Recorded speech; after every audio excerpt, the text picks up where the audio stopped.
Hello everyone and welcome back to some more Marvel Champions, and this is it, the end of the road. We've finally reached the end of the Galaxy's Most Wanted, Scenario 5 against Ronan the Accuser, and even just at setup I can tell this is going to be super quick. I'm going to get absolutely annihilated, and I presume they thought you'd be a lot stronger by the point you got here if you were playing it as a linked scenario, which we have been treating it as, even though I've lost every single one, because the extra bonuses Ronan gets as part of the campaign is insane. Even without them, I can already tell he is a monster.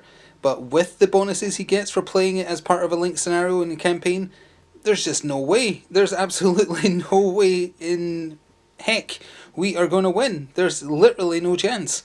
We're still going to play it so I can experience it and see how fast he beats me. But this is going to be super quick, and there's absolutely no way. There is no way we are winning. So anyway, let's go over the details about Ronan. So we can't really zoom in that much further because of all this insanity right here. So Ronan, he's a 2-2, he starts with a tough status card. He has a forced interrupt that when he activates against you, he gets one additional boost card if you control the Power Stone, and you control the Power Stone if you've been playing it. Actually, I think you get it whether it's linked or not, but either way, we're starting with the Power Stone. He also gets to start with his Universal Hammer, which makes him a 3-3, and you take 2 additional damage and deal yourself 1 face down encounter card to get rid of the card and shuffle it into the encounter deck. It gets shuffled into the encounter deck, not the discard pile.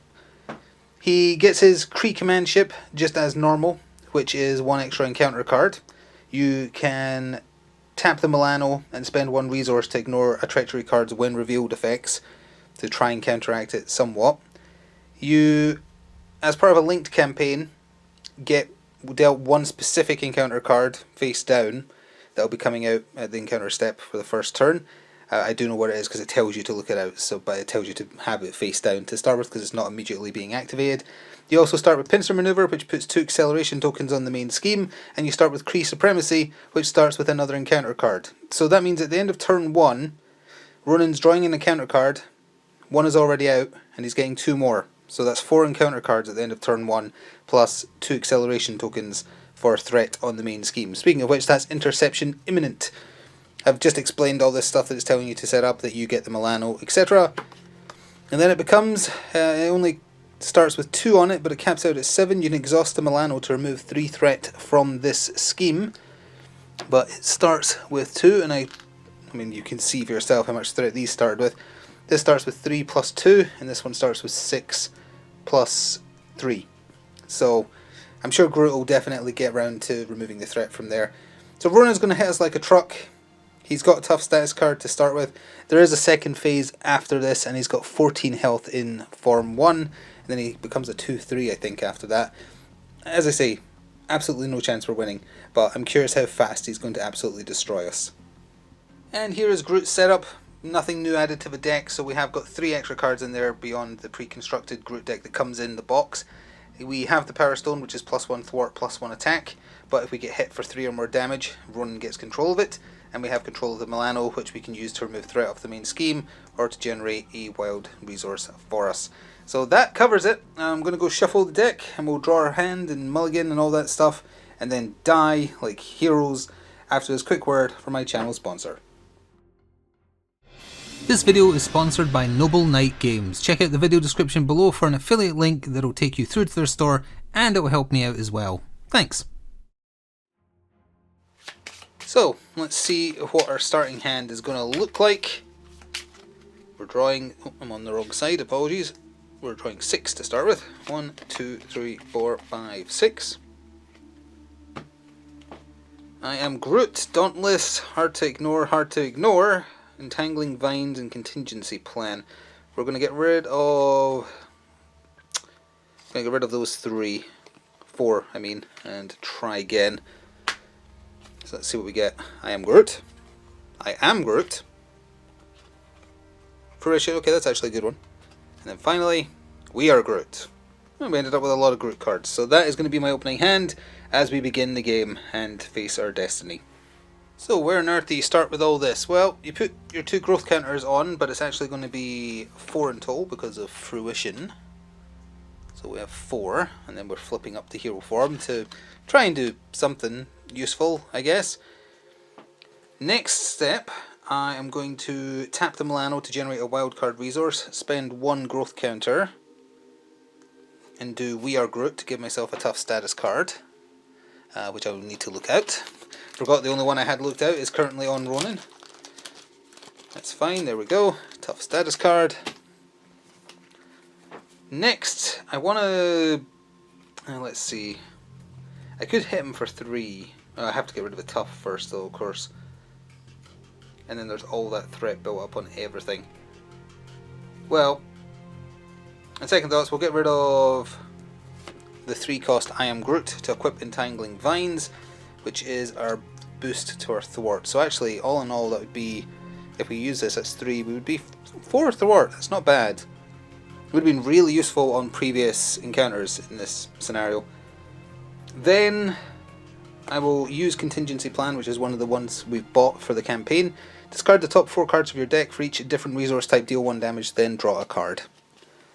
So that's 1, still 1, 2, 3. So 3 damage, which gets absorbed by the tough. And we got Creative Solution. Oh, I could have got rid of a tough with this. Well, you know. He might end up getting tough again, so I think I'm just going to hold on to that. And let's attack him. I'm going all out aggression, so thanks to the Power Stone we're hitting for 3. So that puts Ronan down to 11. And then, this is where the fun begins, because he's going to get to go and do everything to us. We might lose in 1 turn. Got 2 cards in hand, so that means we draw 3. Indomitable, hard to ignore, Dauntless. None of that is useful. Alright, let's see what we do here. It's actually 2 threat per player on the main scheme to start with, so I'll put 1 away and get rid of that. Is there anything else I need to do immediately? I don't think so. So Ronan is attacking us for 3 damage minimum. Oh, and there's 2 acceleration tokens, of course. So that's actually 5, 6. It's 1 away from capping out. So Ronan is hitting us for a base of 3 plus a card. And... oh, sorry, plus 2 cards, because we have the Power Stone. So I'm going to have to block.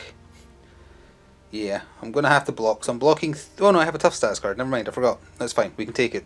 So it's 2 boost cards. He's hitting us for a base of 3. That's 4 and 5 plus give the villain 1 additional boost card for this activation. Thank goodness I had that tough status card. No, wouldn't have added anything anyway. Fair enough. So our tough goes away to that damage, which is great. Then we get encounter cards. We have 1 dealt to us by the scenario being linked.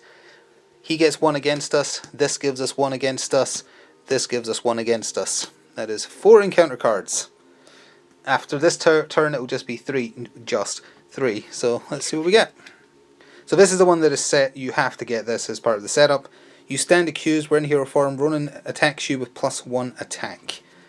And I've already blocked, so we just have to take this. So he's hitting for 3 plus 2 boost cards.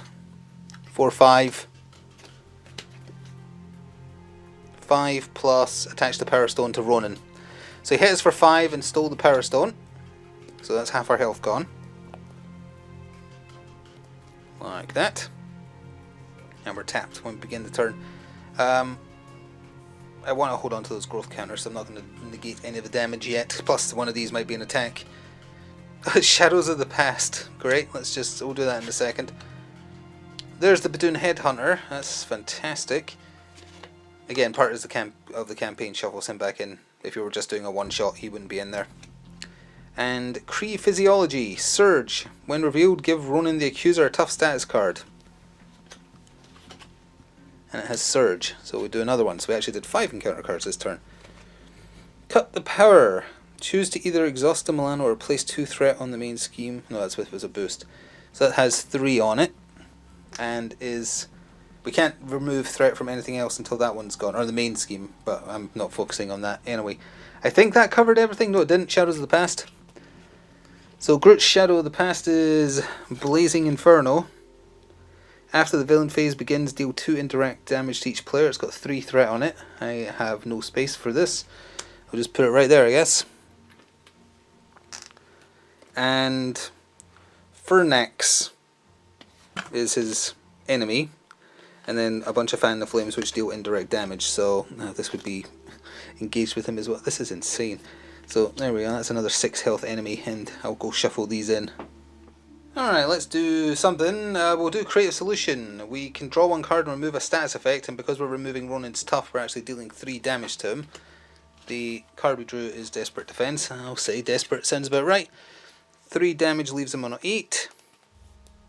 In form 1, I'm going to get rid of Dauntless because that's not going to do anything for us. To equip Indomitable, we can ready ourselves again after defending.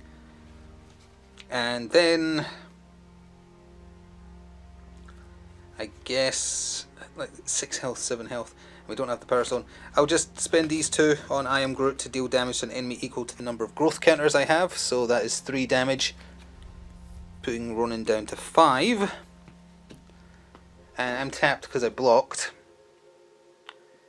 And that's my turn. Oh, actually no, I can tap the Milano. Wait, don't I have to spend... no, you can exhaust the Milano to get rid of 3 threat. I'll do that. So that goes down to... There were 6 on it and I got rid of 3, so there we go. Oh wait, no, I can't take threat off that because of the cut the power. I guess I'll take it off of cut... No, but then you can't tap the Milano to do that. Actually, the Milano isn't me doing a thwart, so it might avoid that. I don't know. It's not going to matter, we're going to die this turn anyway. So, sure, we'll just say I did that. Whatever. And then we'll... I should really flip down, shouldn't I? Yeah, I'm going to have to flip down. Flip down, ready up. Still got 3 growth counters. I'm drawing 1, 2, 3, 4, 5, 6. Because if I didn't, Ronan is now hitting for 3 4+1 boost card now. So 1, 2, 3, 4, 5, 6. That is my hand. It's not going to matter. So let's cover everything you need to cover. That's a lot of things. The villain phase begins. So I take 2 indirect damage from the fire thing that came out from Shadows of the Past. 2 threat goes on the main scheme. What else? Oh, +2 acceleration tokens, so that caps it out. So it becomes take what is mine. When revealed, attach the Power Stone to Ronan. If it's already attached, give him 1 face down boost card. And then this starts with 1. It gets +2 per player per turn. Gets to 10, you lose. While the Power Stone is attached to Ronan the Accuser, threat cannot be removed from this scheme. Sure, why not? That's great. So Ronan is scheming because I went to alter ego form. So he's scheming for 3, 4 +2 boost cards. So 4, 5, 6, 7. 5, 6, 7. 5, 6, 7. So we're 3 away from that losing. Oh, we actually do lose because between the 2 of them, that's 2 plus. We take 2 indirect damage, which leaves us on 1. And that's 3, which caps us out at 10. So we lose. Oh, that was brief. What an appalling expansion. Anyway, if you beat Ronan the Accuser, you arrest Nebula and she threatens the Guardians that they have the Power Stone and their father is going to know where it is. And that is the... Oops. The lead into... Oh, I thought there was another page. That is the lead into Thanos, which was the theme of the expansion after this one, Thanos and the Black Order. This is absolutely terrible. I do not recommend it. Rise of the Red Skull was really good. This has been awful from start to finish. I still will go against Drang one more time with someone because I feel like he was at least fair-ish. We just got unlucky. But all the rest were absolutely awful. Just absolutely terrible. Not balanced in any way or form. The decks that Rocket and Groot come with are bad, especially for the ridiculousness you have to go against. So yeah, really, really bad. I hope they improved the balance going forwards. Let me know. Like, how is it's a Mad Titan Shadow, I think. The Mad Titan Shadow is the expansion after this. How is that one? Because I like Thanos and the Black Order, so I wouldn't mind playing against them. But if it's more of this, no way at all. But anyway, I said it would be quick. It sure was. Poor Groot, he's been reduced to a twig, and this is getting chucked in the bin. Thank you for watching. I'll see you after probably a bit of a longer break this time, and we'll be back with more Marvel Champions then. Until then, ta for now.